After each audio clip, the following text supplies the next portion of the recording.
Woohoo! Yay! We did it finally. Assalamu alaikum everyone. Welcome to SLP video update for Sunday 24th of July. SLP is looking damn pretty amazing, guys. That's exactly what I wanted to see from SLP.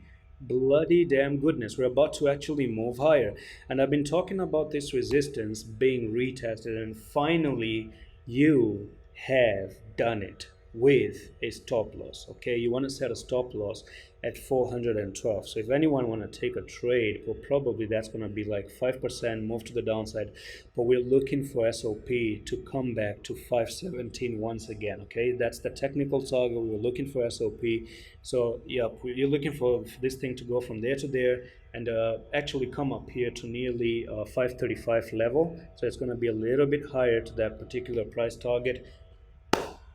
This is amazing. This is incredible. Okay, come back in the future to this video and thank me later if you want to thank me later or anything, but this is looking super amazing. Look at it.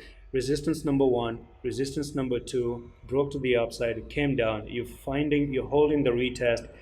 That's absolutely everything that I used to say in the video, that you want to break out, you want to come down, and you want to hold the retest, and by tomorrow you might make a morning star. So you actually come up here and close. Actually today, if you close at 441, you've just made a morning star, ladies and gents, and you're looking for this thing to actually go to the upside. And that's it for today's update. Simple put, with a stop loss, and you're looking for 537. That's going to be actually a move from there to there. You're looking for 22% coming, and I'm going to see you in the next one. Allah Hafiz.